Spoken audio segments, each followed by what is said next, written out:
we go. Look at this beautiful picture. Afro-Latina artist Jaz Erenberg painted her first mural in 2017 and immediately knew that if she could find a way to engage the community around her, the mural could be that much more impactful. Over the last 7 years, her practice has grown through collaboration with communities to build creative ways to make them feel seen and heard throughout the process. Using workshops and events, communities have become an integral part of how she creates public artwork. When a community is involved in how their space can be transformed, their sense of ownership and pride is reignited, and they become a stronger, more connected community. Creative Mornings Baltimore, please help me welcome Jaz to the stage.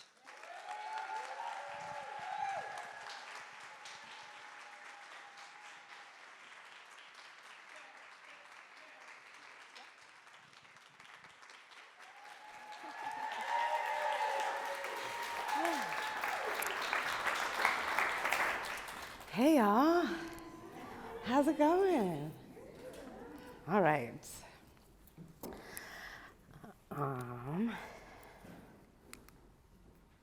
Not yet. All right, so let's start where I always start. Being a former educator, I always start with research and in books. So we're gonna start in the dictionary. The dictionary says that to make something vibrant, it has to be infused with energy and enthusiasm. My earliest memory of being engulfed in vibrancy was walking through my grandparents' garden. I was very young, so all the plants towered over me, citrus and fruit tree orchards, garden beds of herbs, and my grandmother's prized collection of rainbow roses. This place was a wonderland that smelled of fresh summer mornings bursting with life and color. Their love of plants resonated with me, and their garden became my favorite place. It's easy to infuse your actions with vibrancy when you're doing something you love, something that fills you with energy and enthusiasm. But what about things that don't? Is there a way to infuse vibrancy in the things that don't bring us joy? What about things that scare us? Working with this broad definition, let's talk about how I started making vibrant work to begin with. To start, my goal was never to be a painter. If you knew me in college, you knew that I tried to skip painting classes if I could. I hated it, avoiding it at all costs, choosing instead to make work that was material and process-based. Working with plaster, wood, and concrete, believe it or not, my work was pretty beige. I was a lot more interested in having the materials speak for themselves.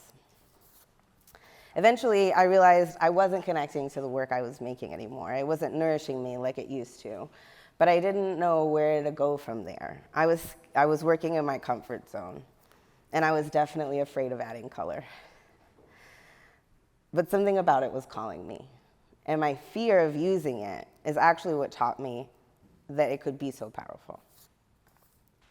Then out of nowhere in 2017, I was invited to paint my first mural by Michael Owen's residency called Home Artist Residency. Like really out of nowhere. I was a sculpture major. I wasn't out of college yet. Being someone who says yes and figures it out later, I jumped at the chance while being fully terrified. The first thing I had to tackle was, what do I paint?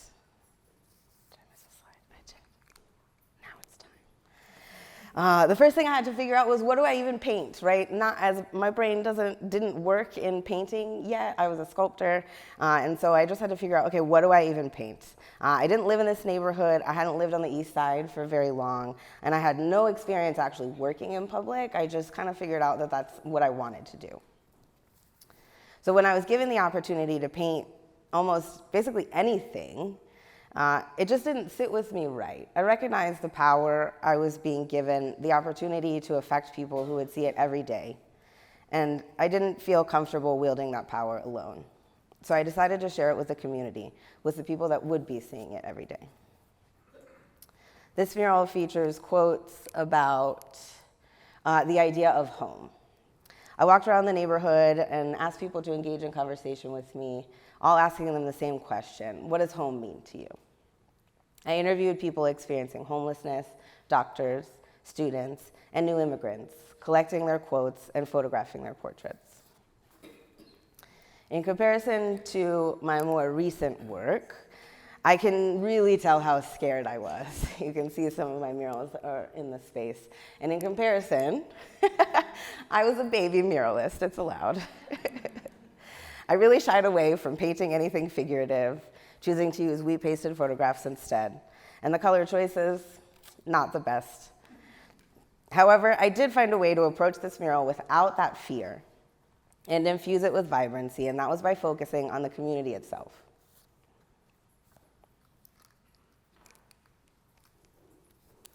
This project helped me carve out the path of becoming a community artist, but it was also my only mural project for a few years.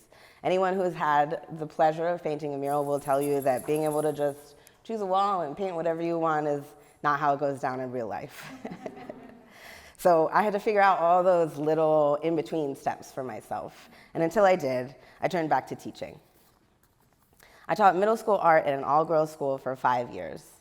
This is where I developed my community organizing skills. I developed programming that focused on leadership as a creative role and showed students the power of community-centered art. We worked alongside organizations like the Storybook Maze, the Dot Project, the Baltimore Peace Movement, and the Maryland Food Bank to develop projects that address social issues that the students identified and were passionate about. When COVID hit, my teaching hours were severely cut, and I decided if I was going to have job instability, it may as well be on my terms. So let's try and be a full-time artist. While the pressure of making it was now squarely on my shoulders, the first thing I really had trouble with was balancing my schedule. It seems menial, but being a teacher means that you never have enough time for anything. Not enough time to plan, clean your classroom between classes, or even think about decompressing. So all of a sudden, I had all this unstructured time and way too many things to do. I was stuck in this loop of decision paralysis for months until I understood that building a creative practice is really just practicing to be an artist. Not all days are going to be great days. When I was finally able to give myself the grace to structure my time in a way that was right for me, it really opened up place in my life to intentionally add vibrancy to each day. Instead of letting myself be consumed by all the emails I needed to respond to on any given day, I cultivated a morning routine that centers movement and balance before I start my day. Now, this isn't profound. We all have morning routines.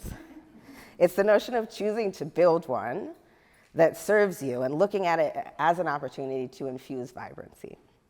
It's what you listen to, what you choose to surround yourself with, and how you sustain yourself. Another very obvious way I chose to infuse vibrancy in my life was by painting the front of my house. In 2022, my wonderful husband finally convinced me that maybe it was time to paint the front. We had basically painted everything else by then. But even in a situation that I had manufactured, where I really did have every right to paint whatever I wanted, I still felt the weight and the responsibility of what working in public means. The fact that I own this wall doesn't mean it won't affect people daily. I also felt all this pressure. Well, I really put it on myself, that this needed to be such a masterpiece, such a pinnacle of what I could accomplish as an artist. In the end, I created 2 designs to choose from, but my husband and I couldn't decide. We were in a deadlock. So we widened the circle and asked friends and family, still 50-50. So I turned to the internet and asked my followers to choose the final design. This was the first one. And so I put it in my stories, and for 24 hours, people could vote. And literally, like hour 24, the final design won by 4 votes. And this was the final design. And this is my house.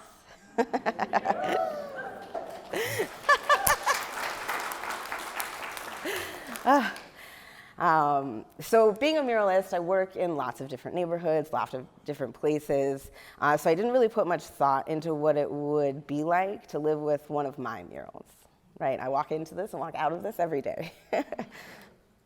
So now I've put myself in a situation where I don't have a choice anymore. We spent 4 months, by we, I mean my family, so my son and my husband. We worked on this between paid mural projects and mostly on the weekends, and it was really a love of labor for us, a labor of love for us. But the amount of love we received while painting it was really eye-opening. It felt different than working on a typical commission project where I get the occasional, hey, great job, or oh, this is amazing, from somebody driving by or walking by. It felt like we were now so much more connected to our community because we put this work in out of love.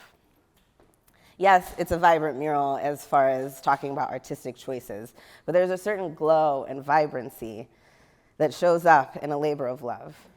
It can't be manufactured. It shows up in the attention to detail, the craftsmanship, and the care. But let's talk about color for a minute. Color is a very personal thing, and clearly I love it. My Latina side is Puerto Rican, and even though I didn't grow up in the culture, the vibrancy of the island definitely made it into my bloodstream. I tend to use the same range of 4 to 5 colors in most of my work as a starting point. Color is one of the main things, it's one of the main ways I share my voice in my work, especially when I'm working on more corporate commissions where I can't necessarily use the piece to talk about something I'm passionate about.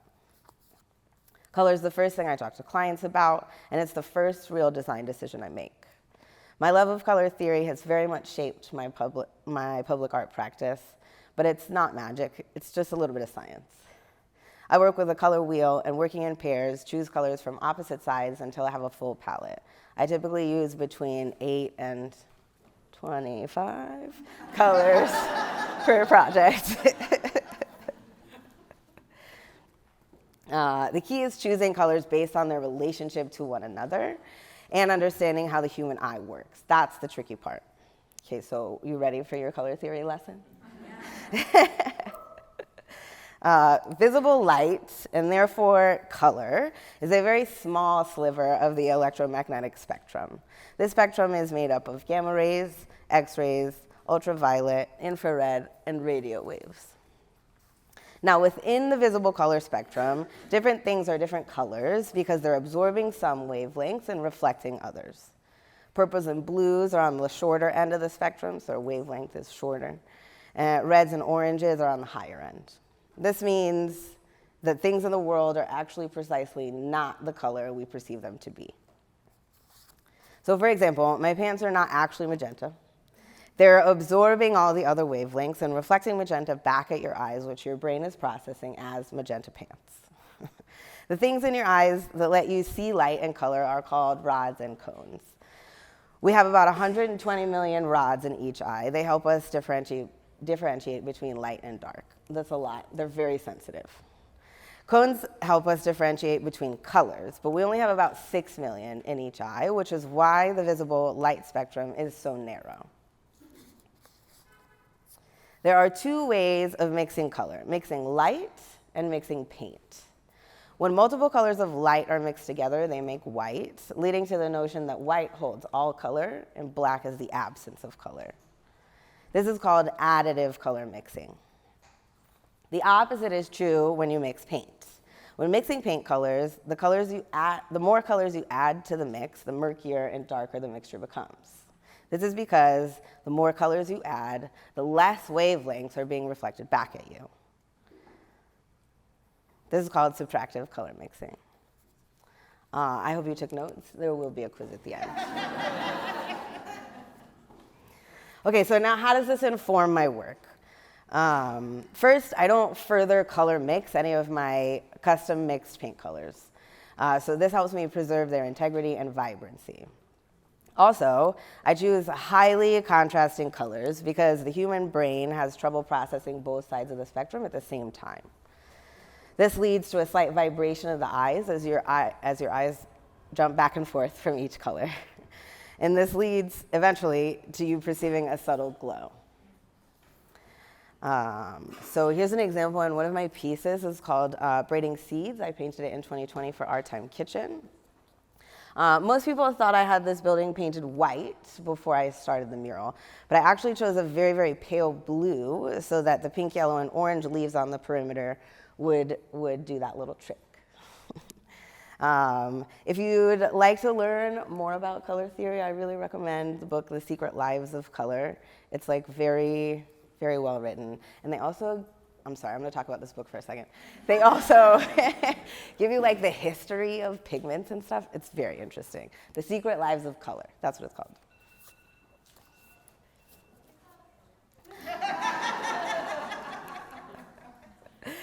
I think that if I had to name one thing that gives a community vibrancy, it would be diversity. Even if you look at the natural world, areas that are teeming with life are all built on incredibly intricate ecosystems. Creative Mornings is a community I'm really proud to be part of. It's one of the most vibrant communities in Baltimore, and it's because of all of you. I've been attending talks since 2018, and I always feel leaving newly inspired and actually happy I woke up so early. Another vibrant community I'm very proud to be cultivating is called Brush Mural Fest, which I run with another amazingly talented muralist, Saba Hamidi. We developed this hyper-local festival to disrupt the public art industry and make it better for all of us working in it and for those to come. There's such a catch-22 in our industry where you can't get a paying mural job if you don't have murals in your portfolio, which leads to emerging muralists, as I once was, to working for free.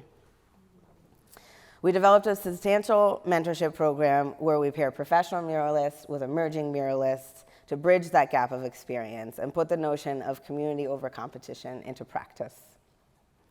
As we grow the number of muralists involved in the festival, we have the opportunity to build a more aligned and fair industry overall. We'll be installing 10 new murals, all by a Baltimore local muralist. Come party with us on September 14th at the Convention Center. Follow us on Instagram at Brush Mural Fest.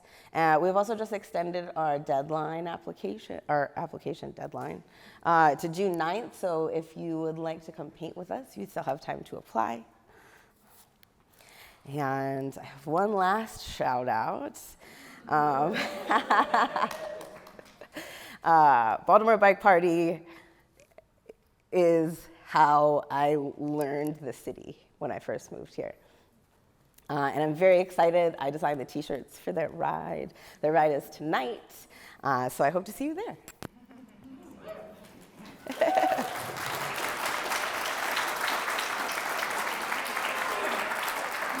Thank you. Sorry.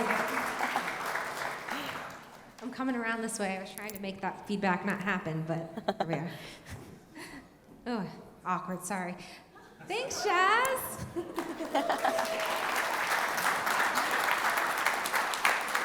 We are now ready for the question and answer portion of our morning. Who has questions?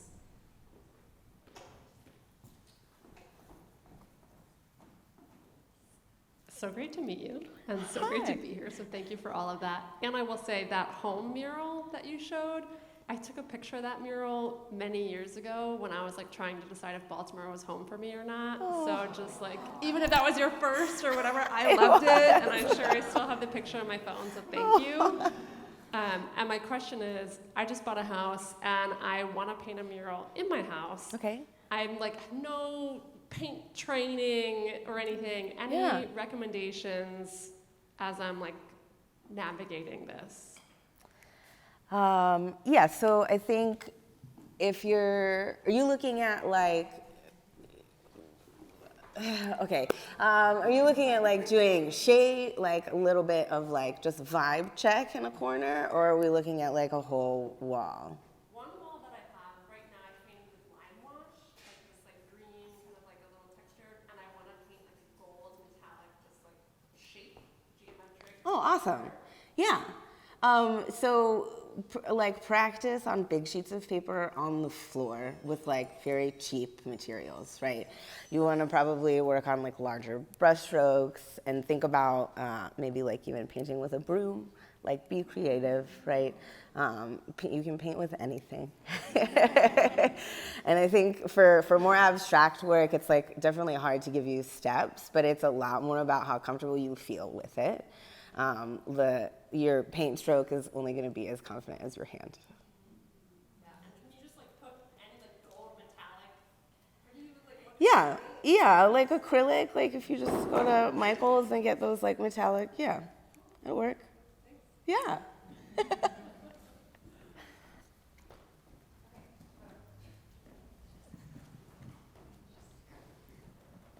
Thank you for speaking with us. This may seem like a basic question, but I'm sure it's not for you. What's your favorite color and why? I feel like it definitely changes, but currently my favorite color is magenta. Why is a good question. Have you ever had a photo taken where like your aura is in the background? So I haven't done that, but I have a very strong feeling that my aura is magenta.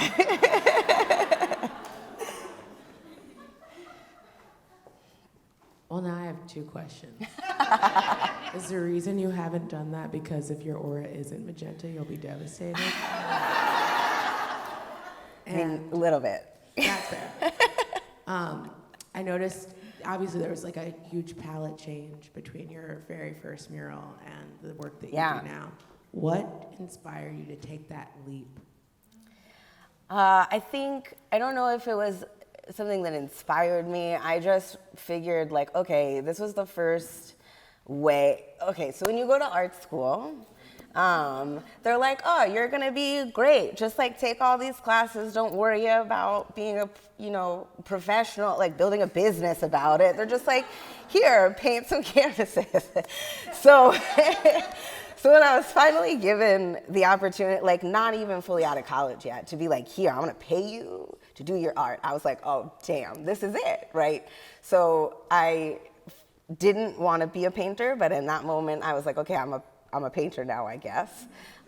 So let's get comfortable with this and let's really figure it out. And so that's when I went back to my color theory textbook and really tried to figure out how I could use color as a material to speak for itself, like I used to when working in sculpture.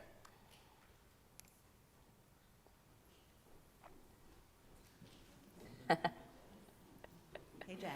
Hey, twin. Hey. Good job. Hey, everybody, come talk to me about Brush Mural Fest Yeah. after the talk. I have a question. I know the answer as a fellow muralist, but this is something that I want everyone to know about painting murals. Oftentimes when we are hired to paint murals, people are like, why does it cost so much? How hard can it be? Like, you just get out there and paint, right? Yeah. So Jazz, well, it sounds like everyone here knows it's not that easy, but if you had to give a quick little rundown of the process of like what is involved from like the day that maybe somebody reaches out to you to paint a mural to the day that it's complete. Sure. What's all that? Yeah, so I will say, and I am going to proudly speak for all muralists when I say this, we love it when you come to us with zero idea, like for real. You might have, some inspiration picks that might be helpful to share with us, but when you come to us and you're like, here's my wall, I don't know what to do with it. That's our favorite palette. Like, that's our favorite canvas to work with. Because it really means that you've hopefully done your research, you found an artist that you think will give you the vibe that you're looking for, and now we're here, right? We're talking about it. So typically somebody will reach out, tell me about their things. We all sort of have forums and stuff on our websites. I feel like that's normal. Then I do a mural site visit, which means I come to your space, we talk about it, and then we start sort of designing. Typically, I'll ask you, are there any colors I should stay away from? Because if not, I'm going to use all of them. Then, there's like a design process, contracts, all that good business stuff. And then I typically send sort of just a schedule of like, hey, here's when I'm going to be in your space. This is what I need from you. Figure all the logistics out, which I'm going to glaze over it, but it can get real, the logistical theatrics are a lot sometimes. Renting lifts and buying huge buckets of paint, using equipment, things like that. And then we'll start painting. I mean, I don't really know that I answered like every point of that question, but okay, great. Yeah. Yeah. Hi. First of all, the colors that you use have been very inspiring for me. Awesome. With such a vibrant and unique style, have you ever been asked to either like change or like tone down the vibrancy, and how did you handle that? Yeah. I should have brought an example. So if you've ever been to the Empanada Lady at her new spot downtown, I actually did the black and white mural in her space. And that was really really difficult because she came to me and she was like, I want you in all your color. If you've been in her space, like all the colors in my work are already in her space, in the furniture, in the paintings and stuff. And knowing that all of that was going to be in that space and knowing how much of the wall I was going to be painting, she was like, I want it to be black and white, but like with touches of color. And I was like, okay. And I couldn't figure out how to get I couldn't figure out how to get those touches of color in. And what I think happened is that I realized that at the space as a whole, it would have been too overwhelming.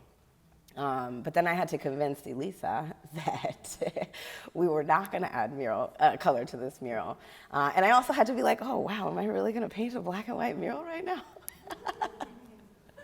But yeah, so it happens.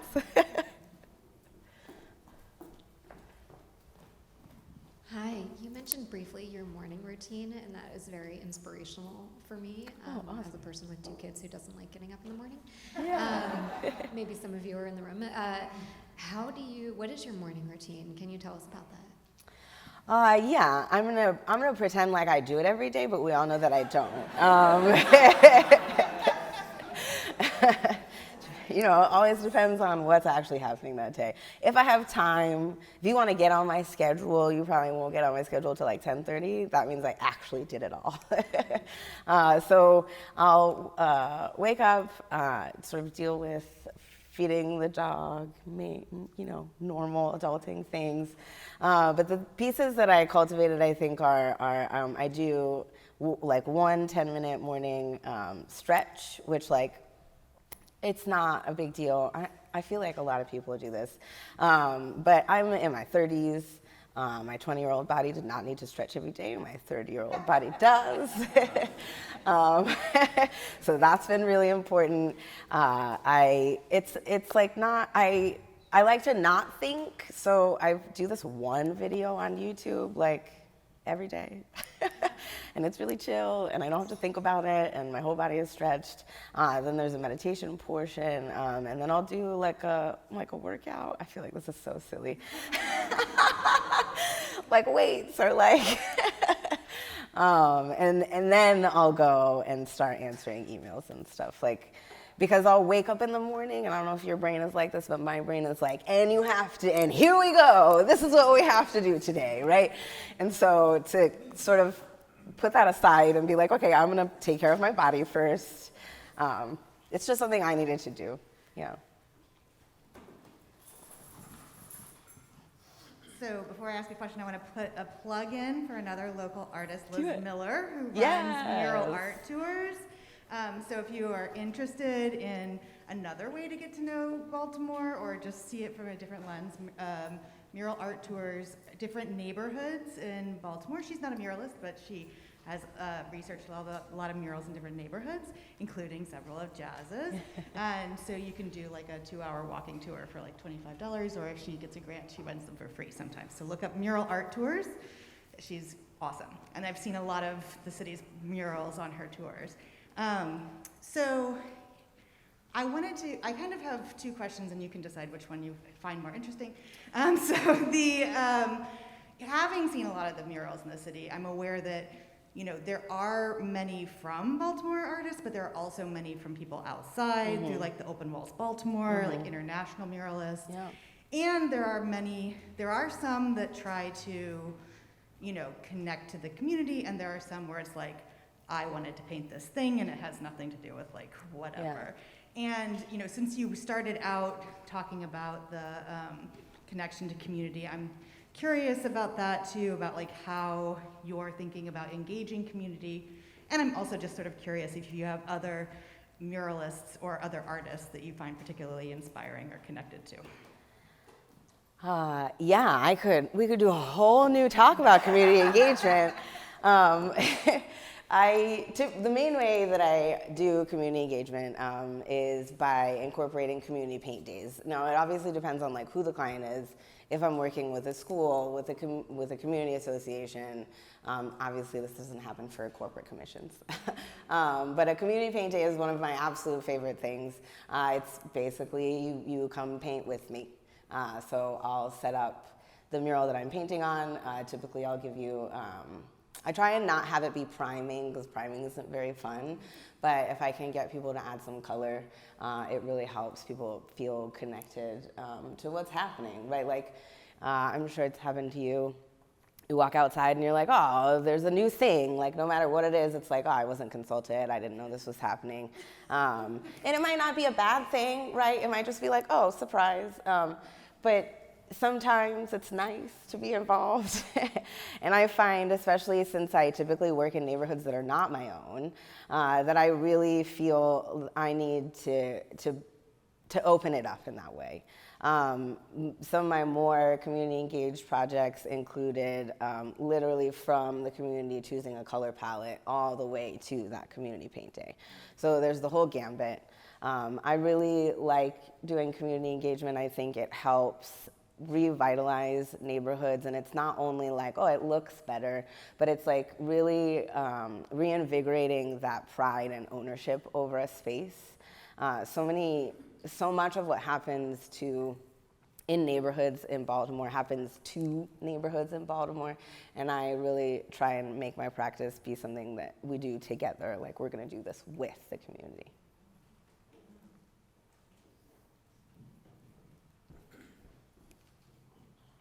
Curiosity question. Yeah. Curiosity question. With your background in sculpture, have you considered doing like 3D mural work? I really do want to. Not necessarily mural work, but I definitely want to get more into placemaking, which it would include a lot more sort of interactive pieces. So like if you've seen, like Jesse and Katie has a great one. I don't know where. I don't think it's actually in Baltimore. But there's like a concrete poured like bench that they painted, and like the wall painting comes onto the ground. And so like things that are more immersive, I think. Yeah, I would definitely like to get into that. Hey, Jazz. Hey.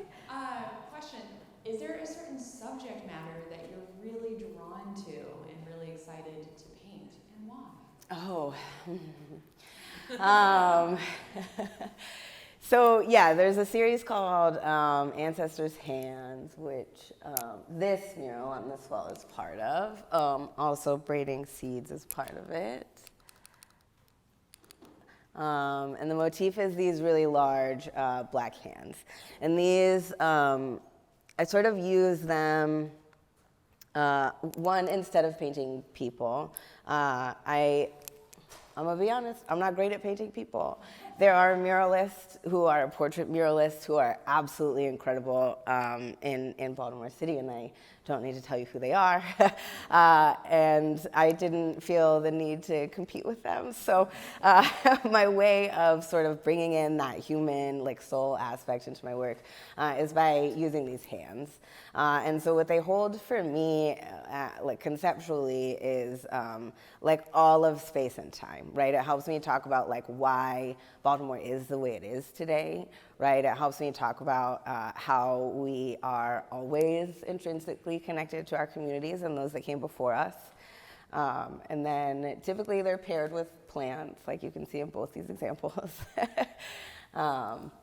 And plants are also something that that's always been in my work, really. It helps me, again, talk about things like growth and change in ways that communities, I think, are like can hold, as far as, you know, talking about sort of difficult concepts with lots of cooks in the kitchen. So yeah. Hey, Jazz. Hey. Oh, hey. Here. So back to the theme of today's talk being around vibrant. You're speaking a lot about a lot of decision making, and I think sometimes when we think vibrancy and fun, and certainly painting, we think that it's a lot more sort of like free. There's some freedom there, but we see through what you're explaining to us, there's a lot of chaos in decision making, and I wonder how you sort of keep yourself vibrant and, you know, go towards the fun aspects of it while managing so many other aspects. I'm very lucky that most of my friends are muralists. And for the most part, we work together, whether, you know, we're hiring each other on different jobs or collaborating. And so I really think that being able to do it with a community that like supports you and actually good friends makes everything better. So all the logistics, all the decision making, all the managing, it's better with a support system. Yeah.